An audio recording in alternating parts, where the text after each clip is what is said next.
आ गए, यानी अब उनकी मैरिज होने वाली है, ठीक है, या मैरिज हो चुकी है अभी करेंटली, तो ऐसे 2 ग्रुप बनाए गए अकॉर्डिंग टू दिस स्ट्रेटेजी। उनको अब एजुकेट करना है, यानी किसको?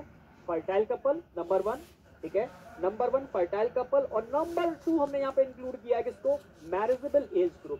भाई किसके लिए एजुकेट करना है, क्या एजुकेशन देनी है इनको?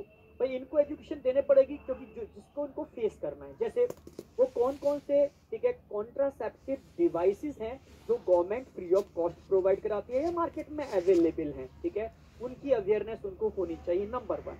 नंबर 2, अगर मैरिजेबल एज ग्रुप है तो नो डाउट, ठीक है, मैरिज के बाद बेबी भी कंसीव करेगी, वो फीमेल मदर भी बनेगी, यानी मैटरनल, ठीक है, यानी मैटरनल ड्यूरेशन में जो भी सेफ्टी की रिक्वायरमेंट होती है, जैसे हमने बात की यहाँ पर, ठीक है, केयर ऑफ प्रेग्नेंट मदर, क्योंकि ड्यूरिंग प्रेगनेंसी मदर का इम्यून सिस्टम सप्रेस हो जाता है, और जब मदर का इम्यून सिस्टम सप्रेस होता है तो डिफरेंट टाइप के डिसऑर्डर डोमिनेंट होने की प्रोबेबिलिटी बढ़ जाती है, ये ध्यान रखना, ठीक है, क्योंकि तभी तो देखा होगा कि हमारे पुराने टाइम पर हम, मतलब जो हमारा देखे होंगे पुराने टाइम पर, कि लोग नहीं केयर करते थे फीमेल्स की इतनी ज्यादा, ड्यूरिंग प्रेगनेंसी भी केयर नहीं करते थे, जिसकी वजह से उन मदर्स को बहुत सारे डिसऑर्डर्स हो जाते थे, ठीक है, आफ्टर सम टाइम।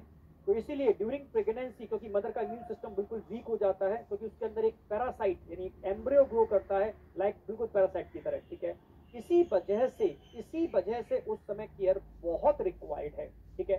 तो क्लियर है बिल्कुल? During pregnancy care of pregnant mother, postnatal care of mother and foetus also बहुत इंपॉर्टेंट है, इसकी इंफॉर्मेशन भी इसके अंदर इंक्लूड की गई है, यानी पोस्टनेटल, क्योंकि मदर उस 9 मंथ के अनफेवरेबल कंडीशन से, ठीक है, जब निकलती है तो आगे के 6 मंथ उसको रिकवरी में लगते हैं, ठीक है, और साथ में भाई फीटस की बात आती है, न्यूली बॉर्न बेबी है, उसकी केयर के लिए क्या क्या रिक्वायरमेंट है। तो क्लियर है बिल्कुल? Postnatal care of mother and child इसमें इंक्लूड है, इसकी इंफॉर्मेशन के अंदर, एजुकेशन के अंदर, और इंपॉर्टेंसी ऑफ ब्रेस्ट फीडिंग जो गवर्नमेंट ने ऑलरेडी इंक्लूड किया है इस इंफॉर्मेशन में, क्योंकि अगर मदर ब्रेस्ट फीडिंग नहीं कराती है बेबी को, ठीक है, तो समझो बेबी को क्या क्या प्रॉब्लम हो सकती है। ब्रेस्ट फीडिंग कितनी इंपॉर्टेंट है, क्योंकि पता है कि जो मदर का मिल्क होता है उसमें IgA एंटीबॉडी होते हैं जो बेबी को पैसिव इम्यूनाइजेशन देते हैं, और हाई प्रोटीन कंटेंट मदर का मिल्क होता है जो बेबी के अंदर प्रोटीन की जो रिक्वायरमेंट है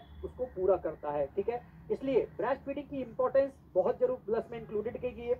equal opportunity for male and female child, ये बहुत इंपॉर्टेंट इंफॉर्मेशन थी। अगर इक्वल अपॉर्चुनिटी नहीं देते हैं, बहुत सारे लोग नहीं देते हैं, तो वही चाहत है मेल बेबी की, पर लगातार फीमेल हो रहे हैं, तो मेल की चाहत में फीमेल्स की लाइन लग गई, तो इससे क्या हो गया भाई, पॉपुलेशन बढ़ना चालू हो गई। मेल चाहते थे तो हर बार फीमेल नहीं, मेल चाहिए फिर फीमेल, तो आप समझ रहे हो ना मेरी बात। इस वजह से क्या हुआ, नंबर ऑफ चाइल्ड क्या हो गए, इंक्रीज हो गए। तो इक्वल अपॉर्चुनिटी, मेल हो या फीमेल, दोनों को बराबर की अपॉर्चुनिटी मिलनी चाहिए।